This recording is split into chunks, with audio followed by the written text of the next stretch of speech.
Bismillahirrahmanirrahim. Assalamualaikum warahmatullahi wabarakatuh.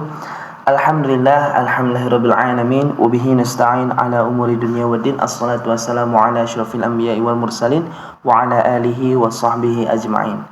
Pertama-tama marilah kita panjatkan puja dan puji syukur kehadirat Allah Subhanahu wa taala yang telah memberikan kita nikmat dan hidayahnya. Yang kedua, salawat beserta salam semoga tetap tercurah limpahkan kepada junjungan kita Nabi Muhammad sallallahu alaihi wasallam. Baik, kami di sini kelompok 10 akan mempresentasikan artikel kami dengan judul Pengembangan Kepemimpinan dengan anggota Ilanul Hakim, kemudian Teh Nurmayanti, dan selanjutnya Teh Sifa Farha Aulia. Baik, bismillahirrahmanirrahim. Yang pertama, pengertian pengembangan kepemimpinan. Ada dua jenis kepemimpinan. Yang pertama itu ada pemosisian, yang kedua itu ada pribadi. Kegiatan pengembangan kepemimpinan membantu para pemimpin meningkatkan keterampilan, kemampuan, dan kepercayaan diri mereka. Dan pemimpin juga harus sering dibimbing dan dikembangkan melalui penggunaan pembinaan dan pendampingan. Kompleksitas program, harga, dan metodologi pengajaran semuanya sangat bervariasi, disesuaikan dengan teknik kepemimpinannya. Selanjutnya, ada pendekatan baru untuk pengembangan kepemimpinan dan biasanya dikenal sebagai the 4S. Yang pertama, ada pendidikan. Nah, esensi pengembangan produk layanan pelanggan, pemasaran, dan operasi bisnis dapat dipelajari melalui buku, kemudian kuliah, kursus online, pelatihan kelas, pembelajaran berdasarkan pengalaman misalnya, dan pembelajaran berbasis link. Pendidikan membantu para pemimpin mempelajari hal-hal penting dari pekerjaan mereka. Dan yang selanjutnya ada pengalaman. Pengembangan kepemimpinan membutuhkan pengalaman dunia nyata. Setiap proyek berhasil atau tidak adalah kesempatan belajar. Pengalaman di tempat kerja membantu manajer membangun soft skill yang penting untuk keterlibatan karyawannya.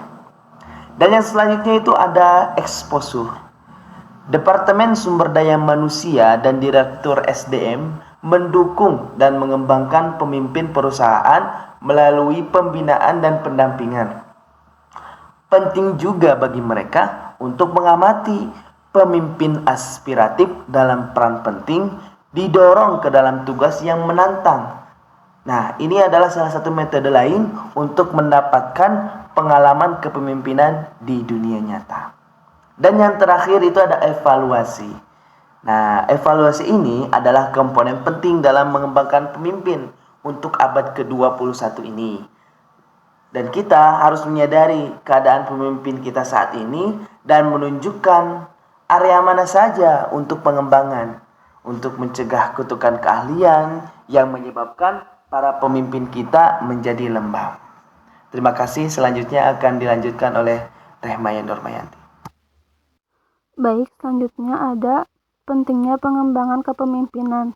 Setiap pemimpin memiliki kekuatan untuk meningkatkan dan juga merampingkan tempat kerja berdasarkan kemampuan dan juga tingkat keterlibatan mereka. Pemimpin yang kuat sangat penting untuk pengembangan dan keberhasilan tim dan juga perusahaan. Dan mereka juga harus siap untuk menggunakan bakat yang dibutuhkan untuk meningkatkan budaya dan juga produktivitas. Adapun beberapa faktor membuat kegiatan pengembangan kepemimpinan yang berkelanjutan itu menjadi penting. Termasuk yang pertama ada kesuksesan perusahaan. Kesuksesan perusahaan ini merujuk pada pencapaian tujuan dan kinerja yang baik dalam berbagai aspek. Contohnya seperti pertumbuhan pendapatan, keuntungan yang konsisten, reputasi yang baik di pasar, dan pemenuhan tujuan bisnis jangka panjang. Selanjutnya ada kepuasan karyawan. Nah, kepuasan karyawan ini mengacu pada sejauh mana para anggota tim merasa puas dan senang dengan lingkungan kerja mereka. Ini mencakup aspek-aspek seperti keseimbangan pekerjaan dan kehidupan pribadi. Selanjutnya ada pencarian keseimbangan. Dalam konteks ini merujuk pada usaha untuk mencapai harmoni antara berbagai aspek kehidupan, terutama antara pekerjaan dan juga kehidupan pribadi. Dan yang terakhir yaitu pencarian bakat. Pencarian bakat ini merujuk pada upaya untuk menemukan dan mendatangkan individu yang memiliki keterampilan, pengetahuan, dan potensi yang dapat memberikan nilai tambah bagi organisasi. Jadi, mengapa pengembangan kepemimpinan itu penting? Penelitian ini menunjukkan bahwa membantu bisnis melakukan 4 hal yang penting untuk kesuksesan jangka panjang mereka. Yang pertama, meningkatkan kinerja keuangan di garis bawah. Dan yang kedua, itu menarik, mengembangkan, dan mempertahankan bakat. Dan yang ketiga, mendorong implementasi strategi. Dan yang terakhir, itu tingkatkan kesuksesan Anda dalam menavigasi perubahan. Baik, selanjutnya ada penerapan pengembangan kepemimpinan. Yang pertama ada pelatihan formal. Nah, pelatihan formal ini memiliki jadwal tetap yang mereka ikuti. Pelatihan ini biasanya difasilitasi oleh spesialis pelatihan dan terjadi di luar tempat kerja, di mana kita mengikuti jadwal yang sudah ditetapkan untuk mengikuti kelas atau lokakarya. Ahli pelatihan akan membimbing kita untuk meningkatkan keterampilan dan juga pengetahuan kita. Contohnya seperti lokakarya dan kursus di tingkat 3. Nah, apa sih maksud dari tingkat 3 di sini? Nah, dalam konteks pelatihan merujuk pada tingkat atau taraf kesulitan atau kompleksitas. Jadi, kursus atau lokakarya tingkat ketiga cenderung lebih mendalam dibanding dengan tingkat yang lebih rendah. Ini menandakan tingkat keterampilan seseorang atau pengetahuan yang lebih tinggi, yang biasanya sesuai untuk orang yang sudah memiliki dasar pengetahuan di bidang tersebut. Selanjutnya ada kegiatan pengembangan.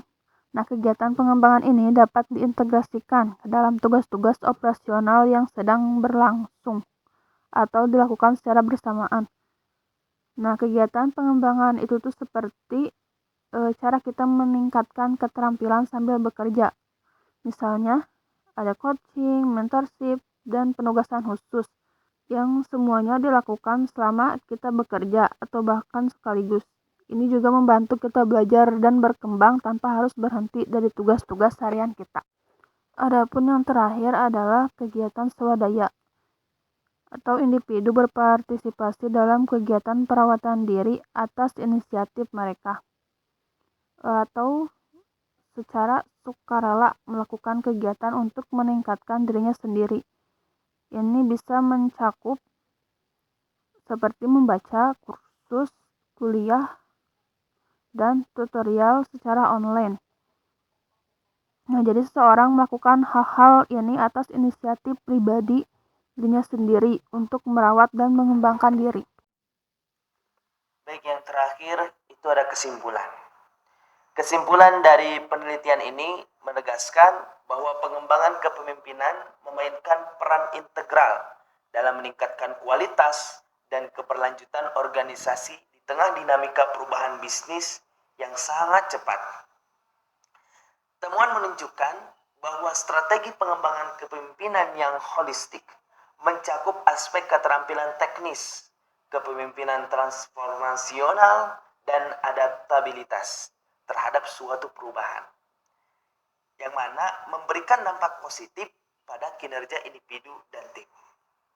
Dan juga pentingnya program pengembangan yang berkelanjutan melibatkan mentoring dan pelatihan terus-menerus menjadi penekanan dalam memastikan pemimpin dapat terus berkembang sesuai dengan tuntunan lingkungan kerja yang terus berubah. Selain itu juga, kesadaran terhadap konteks organisasi seperti budaya perusahaan dan struktur hierarki menjadi kunci dalam merancang program-program pengembangan kepemimpinan yang sesuai dan efektif. Maka, kesimpulan ini memberikan pandangan mendalam tentang pentingnya investasi organisasi dalam pengembangan kepemimpinan untuk mencapai keunggulan secara kompetitif dan ketahanan jangka panjang. Mungkin cukup sekian yang dapat kelompok kami sampaikan. Jika ada yang kurang dipahami atau dimengerti dan ada pertanyaan, silahkan komen di bawah ini. Terima kasih. Wassalamualaikum warahmatullahi wabarakatuh.